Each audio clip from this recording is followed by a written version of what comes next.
तो एग्जैक्टली क्या लगता है आपको कि मैथ्स की वजह से जो फिज़िक्स ख़राब हो जाती है बच्चों की, तो ऐसा क्यों, और फिर उसके लिए उनको क्या करना चाहिए? देखिए, बिल्कुल सही सवाल आपने पूछा है और ये बहुत सारे स्टूडेंट्स के लिए जानना ज़रूरी है।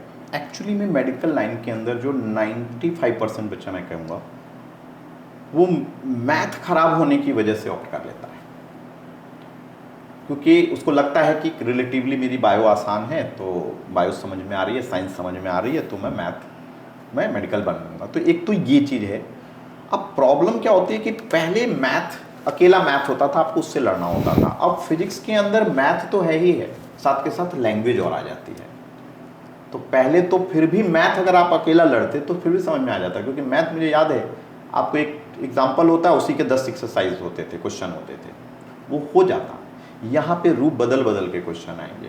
हर क्वेश्चन के अंदर आपको पहले सोचना है, विजुलाइज करना है। आपने विजुलाइज कर भी लिया तो फिर उसके बाद कैलकुलेशन में आप फंसेंगे। तो मैथ एक मेजर प्रॉब्लम है, वो ज़्यादातर बच्चों की प्रॉब्लम है। लेकिन मैं ये भी नहीं कहूँगा कि मैथ जिसकी वीक है वो मेडिकल नहीं क्रैक कर सकता, ऐसा नहीं है। देखिए, मेडिकल के अंदर एक मूल मंत्र है हार्डवर्क। मैं हमेशा बच्चों को यही कहता हूँ, आप इंटेलिजेंट नहीं हो चलेगा, बट आप हार्ड वर्किंग होने चाहिए।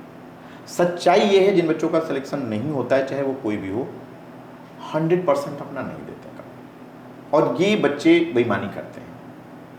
तो आज कई बच्चे जो सुन रहे होंगे, जो देखेंगे, आप 100% नहीं दे रहे हो, अदरवाइज कोई चीज टफ नहीं है।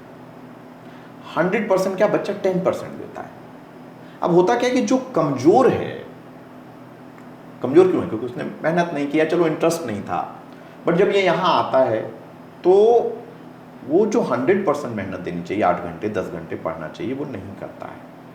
आपको पहले से ये रियलाइज होना चाहिए कि यार मैं कमजोर हूँ, मेरा कंपटीशन आज की डेट पे टॉप क्लास बच्चों से है। आप मेडिकल में जा रहे हैं तो टॉप क्लास के स्टूडेंट उसके अंदर जा रहे हैं, उसमें अंदर डीपीएस के स्टूडेंट हैं, बढ़िया से बढ़िया क्वालिटी के स्टूडेंट, आपको उससे कम्पीट करना है, तो आपको मेहनत बढ़ानी पड़ेगी।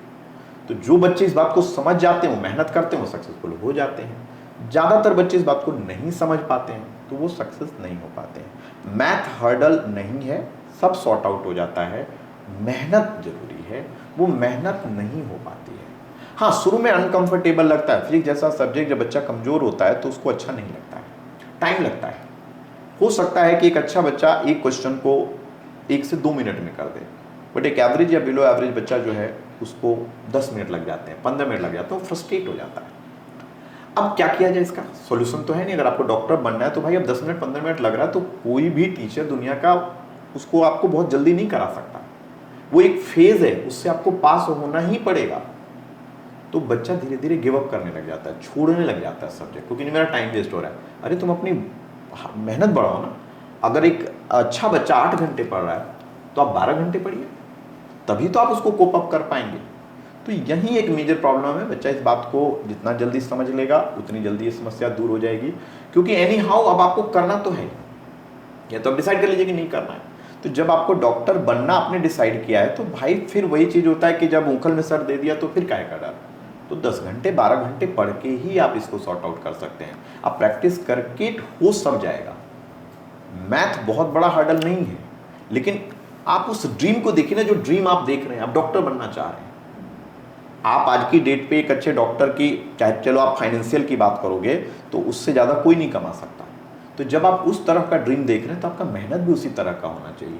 आपका मेहनत ये नहीं कि 2 घंटे 3 घंटे पढ़ने से आपको डॉक्टरी हो जाएगी। तो सीधी सी शॉर्टकट बात यही है, हार्डवर्क करना पड़ेगा।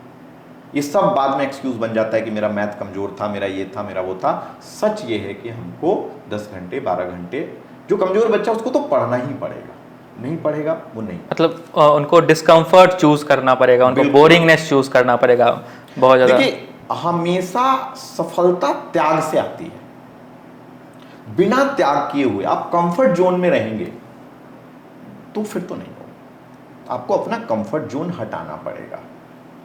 तो खैर, अब प्रॉब्लम ये है कि सिलेक्शन तो 5% 3% बच्चे का होना है ना, किसी भी कंडीशन में। मतलब सारे लोग अच्छे हो जाएंगे तो फिर भी पहले 3 का हो जाएगा। अब आपको सोचना है कि आपको उस 5% में जाना है या नहीं जाना है। आप अपने कंफर्ट में रहिए, एंजॉय करिए, खेलिए कूदिए, मस्ती करिए। और ये उम्र ऐसी है, उस समय 50 तरह की डिस्ट्रैक्शन होगी।